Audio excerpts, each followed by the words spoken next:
Welcome to the lecture series on time value of money, concepts and calculations. We all know that money is not free to borrow. People can always find a use for money, so it costs to borrow money. This lecture is devoted to interest, and we will see in this lecture different type of interest rates and then how they are correlated.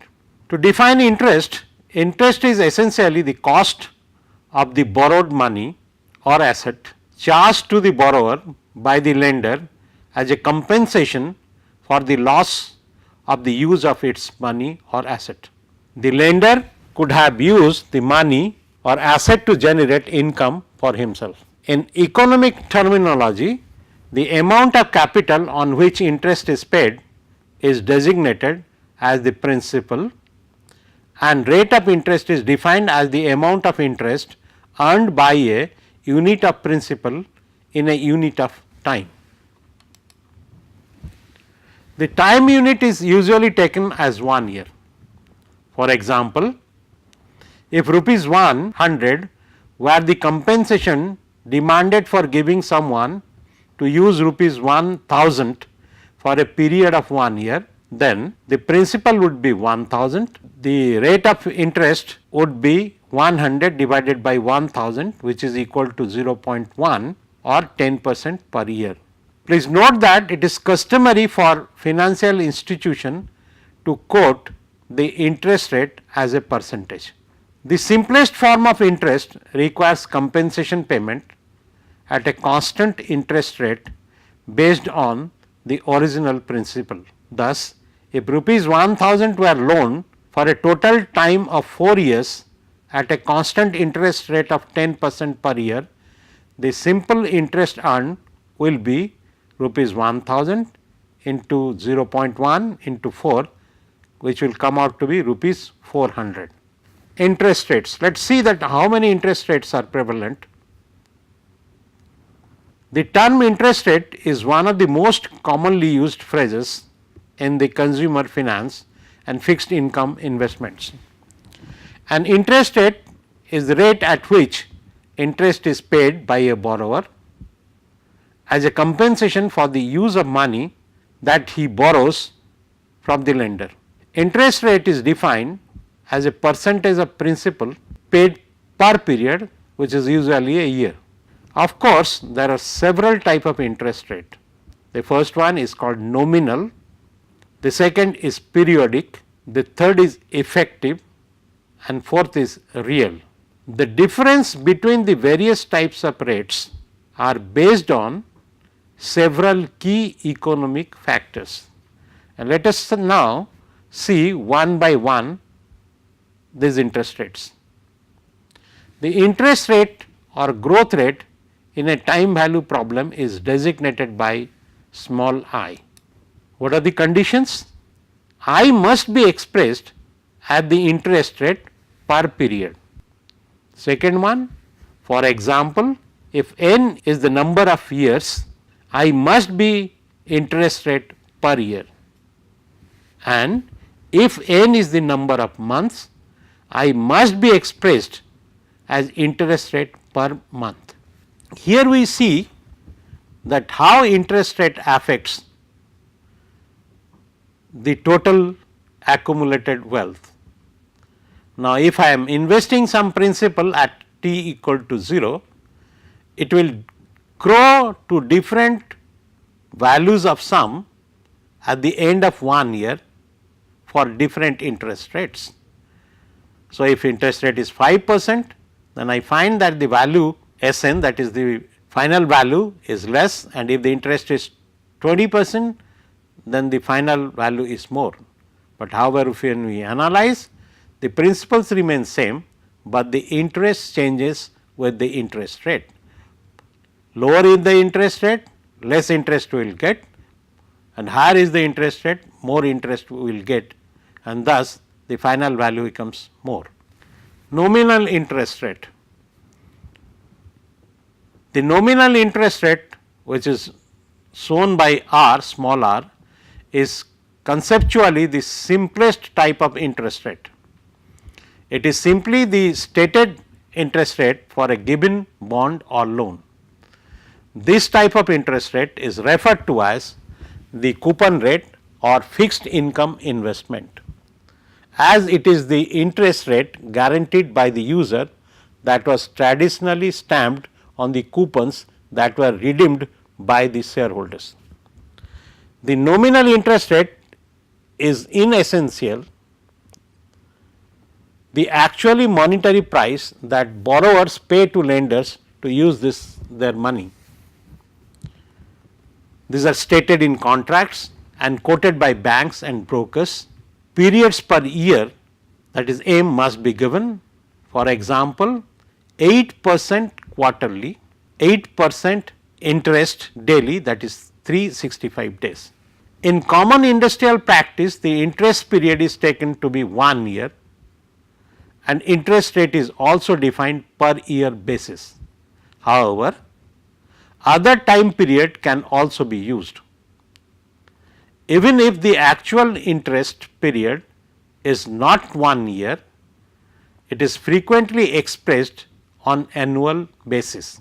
For example, the interest rate is 5% per period and the money is compounded every 6 months, that is semi-annually, then the terminology I nominal will be referred as 10% per year compounded semi-annually. So, this is a method to write. We will write I nominal as 10% per year compounded semi-annually, and interest rate expressed annually, but compounded for a different time period than annually is referred to as nominal interest rate R. The number of times it is compounded per year is given by small m. For example, 8% compounded quarterly and 12% compounded daily. So, if I want to find out the interest rate, actual interest rate, then it will be 12 divided by 365%. Another type of interest rate is periodic rate, which is shown by I period. I period is equal to I nominal divided by small m, where m is the number of compounding periods per year. For quarterly, m is equal to 4, m is equal to 12 for monthly, and m is equal to 360 or 365 for daily compounding. These are used in calculations shown on timeline. Example is, if I nominal is 8% quarterly, then I period will be 8% divided by 4, which comes out to be 2%. If I nominal is 8% daily, then I PER, that is periodic, will be 8% divided by 365, which comes out to be 0.021918%. The third interest rate is effective annual rate, which is shown by I effective. The I effective is the annual rate which causes present value to grow to the same final value as under multi-period compounding. For example, invest rupees 1 for 1 year at 12% I nominal semi-annually, and when I say semi-annually, that is 2 periods per year. So, m is equal to 2, then FB is equal to PB into 1 plus I nominal divided by m and whole to the power m.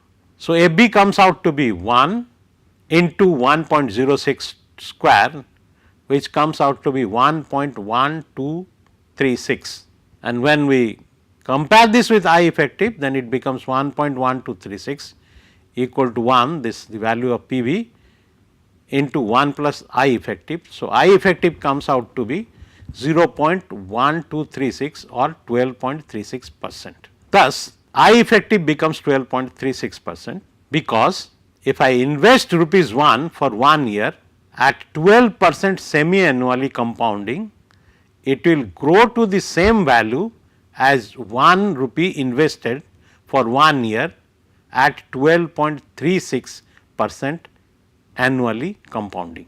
An investment with monthly payment is different from one with quarterly payments. Must put on I effective basis to compare rates of return.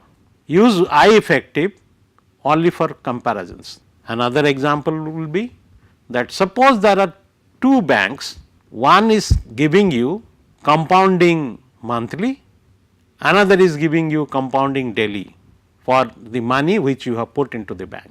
So, if we want to compare that who is giving more interest, then we have to calculate I effective for these two banks. Obviously, the bank which is giving daily compounding, the I effective will be more, and thus we should invest money into that bank. Bank says interest paid daily, same as compounded daily. Derivation of formula for effective interest rate. If R is the nominal interest rate, then the interest rate based on the length of one interest period is R divided by M, and the amount S, which is the final amount after 1 year, can be written as Sn is equal to P0 in brackets 1 plus R divided by M brackets close to the power M. Designating the effective interest as I effective, the amount Sn after 1 year can be expressed in the alternate form as Sn is equal to P0 within brackets 1 plus I effective to the power 1. Now, when we equate the Sn's values obtained from equation 1 and equation 2, then we can find out I effective for different compounding periods. By equation 1 and 2, the following equation can be obtained for the effective interest rate in terms of the nominal interest rate and the number of periods per year. So, the final equation is given in equation number 3. So, effective annual interest rate I effective is equal to 1 plus R divided by M whole to the power M minus 1. By definition, the nominal interest rate is equal to M into R by M, which is equal to R, and so on in equation 4. Can the effective rate I effective ever be equal to the nominal rate? If this question is asked, then the answer is yes, but only if annual compounding is used. That means, if annual compounding is used, then I effective will be equal to I nominal, that is for M equal to 1. If M is greater than 1, then I effective will always be greater than the nominal interest rate, which is shown by R. Let us take an example to demonstrate what we want to tell you. How do we find I effective for a nominal rate of 12% compounded semi-annually? Now, what is given? I nominal is 12%, which is always given annually, and M is equal to 2 as compounding is semi-annually, that means twice per year. So, I effectively will be equal to 1 plus I nominal divided by M 2 whole to the power M minus 1.0, and this comes out to be 1 plus 0.12 divided by 2, because the I nominal is 12%, that is why we have written 0.12 divided by 2 whole to the power 2 minus 1.0, which comes out to be 0.1236, which is 12.36%. Let us take example number 2. For nominal interest rate of 10% annually, calculate A, effective interest rate if compounding is annually, B, effective interest rate if compounding is semi-annually, C, effective interest rate if compounding is quarterly, and D, effective interest rate if compounding is monthly, and E, effective interest rate if compounding is daily. So, we take the same equation and put the value. Part A, for annually compounding, we know that I effective is equal to nominal interest rate, which is 10%. So, I effective is 10% for part A. For part B, I effective is equal to 1 plus 0.1 by 2, because m is equal to 2 here, compounding is semi-annually, to the power 2 minus 1, which comes out to be 0.1025 or 10.25%. Now, when we are going for quarterly, m is equal to 4, the value comes out to be 0.1038 or 10.38%. When we are going for monthly, m is equal to 12. So, I effective is equal to 1 plus 0.1 divided by 12 whole to the power 12 minus 1, which comes out to be 0.1047, that is the value is 10.47%. And when we are finding it for yearly, then I effective is equal to 1 plus 0.1 divided by 365 whole to the power 365 minus 1, this comes out to be 0.10516 or 10.52%. What conclusion we make out of this example? The first, when frequency of compounding per year for a compound interest scheme increases, I effective increases, leading to more income in terms of interest. So, if the compounding period is shorter, then obviously the I effectively will be far greater than the nominal interest rate. The second, I effective is always more than nominal interest rate for m is greater than 1, except for the case when m equal to 1. In this case, I effectively will be equal to nominal interest rate. Real interest rate. The real interest rate is slightly more complex than the nominal rate, but still fairly simple. The nominal interest rate does not tell the whole story, because inflation reduces the lenders or investors' purchasing power, so that they cannot buy the same amount of goods or services at payoff or maturity with a given amount of money as they can now. The real interest rate is so named because it states the real rate at the lender or investor receives after inflation is factored in, that is the interest rate that exceeds the inflation rate.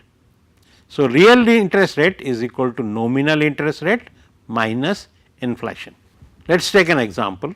If a bond that compounds annually has 6% nominal rate and the inflation is 4%, then the real rate of interest is 6 minus 4 equal to 2%. So, we see here the real interest rate is nominal interest rate, which is 6% minus inflation rate, which is 4%, comes out to be 2%.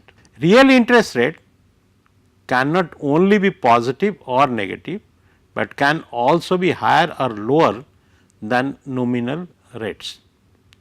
Nominal interest rate will exceed real rates when the inflation rate is a positive number, as it usually is, but real rates can also exceed nominal rates during deflation periods.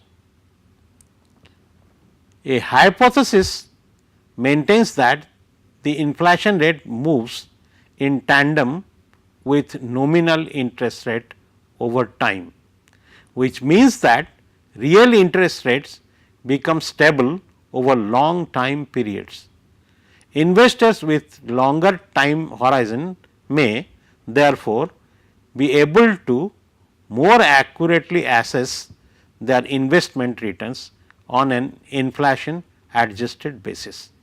Let us take some examples. Rupees 10,000 is borrowed from a bank at a monthly interest rate of 1.5%. What will be the nominal interest rate when the interest is compounded monthly? What will be the effective interest rate when the interest is compounded monthly, and what will be the periodic interest rate when interest rate is compounded monthly. Solution: nominal interest rate R will be 1.5 into 12, because the bank is giving interest rate 1.5% monthly. So, I multiply with number of months. So, it comes out to be 18% compounded monthly, or R is equal to 0.18. Effective interest rate will be 1 plus R divided by m whole to the power m minus 1, which comes out to be 0.1956 or 19.56% per year. For monthly compounding, m is equal to 12, because there are 12 months in a year. Periodic interest I period will be R by m, which is 18 by 12 and is equal to 1.5% or 0.015. So, we see that the bank has shown a IPER, that is periodic interest, as 1.5%. Now, the application. The main advantage of knowing the difference between nominal, real and effective rates is that it allows consumers to make better decisions about their loan and investments. A loan with frequent compounding periods will be more expensive than one that compounds annually. A bond that only pays a 2% real interest rate may not be worth investors' time if they seek to grow their assets over time. These rates effectively reveal the true return that will be posted by a fixed income investment and the true cost of borrowing for an individual or business. Thank you.